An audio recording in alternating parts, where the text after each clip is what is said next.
guys, welcome to a brand new video. My name is Nathan and this is my channel Supreme Fishing, where I bring you guys some of the best Southeast Florida fishing content along with some fish tank videos. So today I'm going to be explaining as to basically why I haven't been uploading any fishing videos yet for this year, and basically explain to you guys what's been going on for the past 2 months. The first reason why I haven't been as consistent with my fishing videos is that I haven't been able to go out as much as I normally like to, which is about 2 times a week. I've only been able to go out once a week. I don't know if some of you have followed me on Instagram and you've noticed that I've gotten into a little bit of throwing these absolutely massive, massive swim baits for big fish. And I've been on this sort of of an adventure with my friend Kevin. You guys have seen him in my videos. That's a swamp donkey right there. When I caught that monster bass and I caught it on that big swim bait. We've been on a little bit of this, an adventure to learn how to fish these big swim baits. So the first thing about throwing big swim baits, you're not gonna get as many bites. Secondly, you're gonna eliminate way smaller fish that are going to bite something smaller. You're specifically targeting bigger fish, bigger snook, bigger tarpon. So what we've been doing, we've been hunting down and trying to get on a giant snook or a tarpon that we can hook and land on these big swim baits. And I'm gonna show you guys the baits right now. We're throwing baits that are 8 inches and bigger. That right there is an 8-inch Savage Gear line through trout. And I've been throwing these things for a little while now and I absolutely love them. Even though I don't get as many bites, I do get some very large fish to follow this thing and hit these things. So this right here is an 8-inch, and I do have a bunch of these. I have a bunch of the 8 inches. So this one here is a bass one. That right there is the mullet, and this is the one that I caught that absolute mega bass on. So these are the 8-inch sizes that I have right here. Those are all 8-inch Savage Gear swim baits. The next size up is 10 and 12-inch. Now the 12-inch is ridiculously huge, and I don't think I'm going to be throwing that anytime soon, but I am going to be throwing the 10 inches, and 10 inches is usually the size that we've been throwing. And this right here is the 10-inch Savage Gear line through trout, and this one is in the dark trout color. And this bait in particular, this specific one, I had a nice tarpon smash it, and then my friend Kevin hooked up on his 10-inch swim bait. So you guys will see that later on in the video, but that's just to give you an idea of the size of these things. Look at that. Huge bait. And I'm gonna give you guys a little comparison here. So this right here is the biggest live target they make, and this right here is the 10-inch Savage Gear swim bait. So you could see the size difference. I'm trying to give you guys an idea of how big this thing is in comparison to regular swim baits. And many people throw spool tech, so I'm gonna show you guys. This right here is a 6-inch spool tech. You guys can see the comparison there. Very different.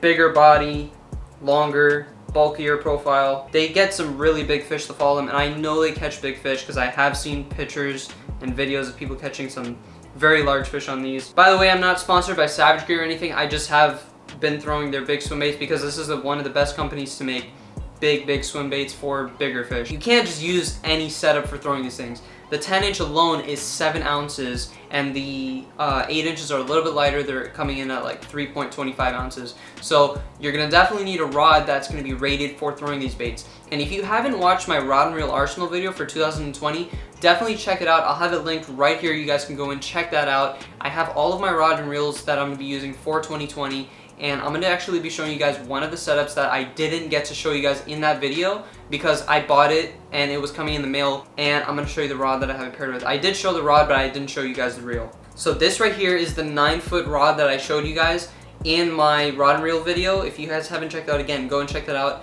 I'll have all the information linked down below for this rod and this reel. You guys can go and check that out. But this rod I got from TNR Tackle. It was a 9-foot rod made for conventional reels and low profile bait casters like this stuff.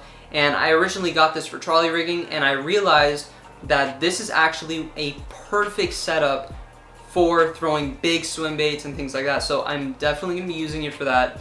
And this rod is rated up to 8-ounce lures, so I can throw the 10-inch no problem. I can throw the 12-inch no problem. And this rod is an absolute beast of a rod for throwing big swim baits and hooking into big fish. Because if you're throwing big baits like that, you're not going to be hooking into anything small. You're going to be hooking into giant fish. Okay, so this right here is the Abu Garcia Revo Toro S. And this is an absolute beast of a reel. And this is the Revo Toro S60 size. So this is the biggest size they make in this reel. It is, I've got it spooled up with right now with 50-pound braid, 250 yards of 50-pound braid. So I've got really good line capacity on this, and the drag on this, I don't know this exact number on the drag. I think it's like 20-something pounds. I might be wrong on that, but it has tons of drag. Like if I tighten this all the way down, I can't pull it off of the spool. That's how tight the drag is. And it's got the really nice power knob here for cranking power, and it's a 5-to-3-to-1, so low gear ratio, because when you're throwing big swim baits like this, you don't want speed at all. It's mostly about having power to reel these baits, and then when you hook into a big fish, you don't want speed, you want power, because you need cranking power to bring that fish in. So I'm gonna throw some clips in right now showing you guys throwing these big swim baits in the canals, and some fish that we have hooked and some fish that we have gotten to follow our swim baits, and really big fish following our swim baits and then turning on it. Big snook and tarpon, things of that nature.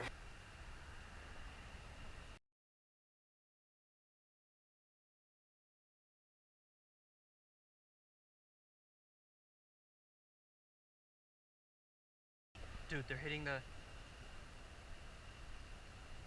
Oh my gosh, dude, they're right behind it. Oh my gosh. Tarpon.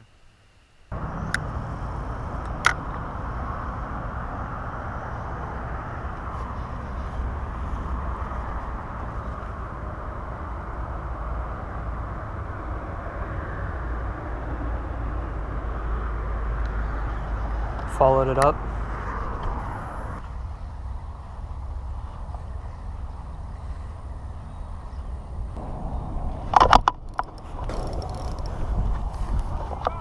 It's a huge bass.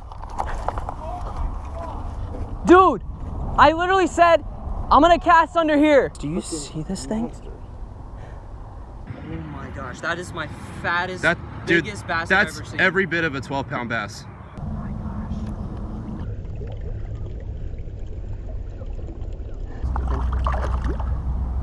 And then Kevin over here is throwing this 10-inch Savage gear, and this micro bass just ate it. That's almost as big as him.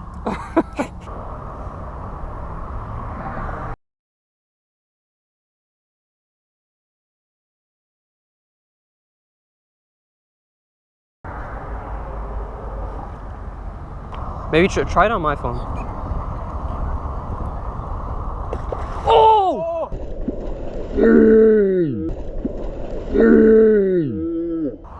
Oh! Yeah, oh, there it was. Oh my god. Yes, you got one? Yes! No! Oh, he's still on, Get him, bro. Wait, reel up. That's the same fish, bro. That's the same. No!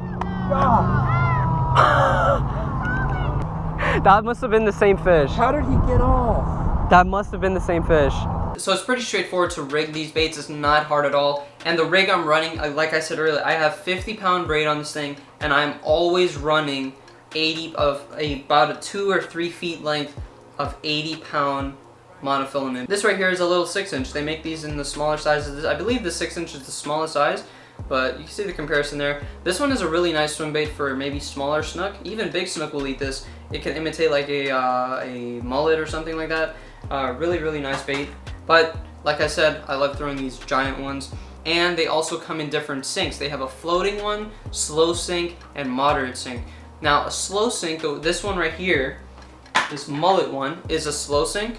And the way that slow sinks work, they sink very slow, and when you reel them, they kind of work subsurface. So it kind of makes sense for a mullet, because a mullet usually stays subsurface a lot of the times. And that's when I got hit by this bass. My lure was just waking on top, and it got hit. Now, the bass one, on the other hand, is a floating one, and I do not recommend getting the bass floating one, or any floating one for that matter, because it stays on top of the water. And then also with this one, you can only mount the hook on the top of the head. In some cases this will work, but for what I'm doing, I like to have the moderate sink. Moderate sink is the best one to get. So now I'm going to show you guys how to rig this thing. This is the hook for the The 10-inch swim bait, as you can see right there. Monster hook right there. Big trouble. What I do recommend though is to definitely, if you can, look for a place that they have these bigger, stronger treble hooks, because I did have my bass bend out a hook on the 8-inch swim bait. So as you can see right there, that is the hook for the 8-inch, and this is the hook for the 10-inch. So big jump there in size, but I did have one of these bend out on me when I caught that bass, so I would definitely recommend to upgrade the hooks. So there's basically a PVC inside of here that the line goes through. You have a couple options here. You can, on the moderate sinks, you could rig it on top of the head or at the bottom. I always like to rig it at the bottom because if the fish comes up from underneath and slams it, it's gonna get hooked. So you could see like right there, there is a little hole right there that you just push the line through and you kind of feed it and it'll come out the bottom, or you can make it come out through the top, but I like doing it in the bottom. So I pull out some like this, and it's just basically I tie since this is 80 pound, I never use the regular clinch knot anymore. I used to use it, but now I don't. All I tie now is a uni knot, so I'm doing just a simple uni knot here. Just tie that. Simple, very easy to tie, clean knot right there. And now what you're gonna do, I've got your line is through the bait like that, and now you've got it rigged like that. And now what you're gonna do, there's a little slot right here where the hook goes in. All you do is you push it inside the slot. Once it's in, you just push the hook down and you're rigged and ready to go. And that right there is how you rig the 10-inch or the 8-inch or the 6-inch, any Savage Gear line through swim bait. Very similar to the spool tech. You basically, the fish will come, eat your bait, and once you set the hook will disengage and the lure will go up the line like this. Your lure is going to be far away from the fish, not giving them any leverage to throw the hook, and giving the added benefit that your bait won't get destroyed. I'll overlay a clip right now when Kevin hooked that tarpon. As you can see how the bait was detached from the hook and it was like way out here from the tarpon. So that's how you rig the Savage Gear line through trout. Very simple. But anyways, I hope you guys enjoyed.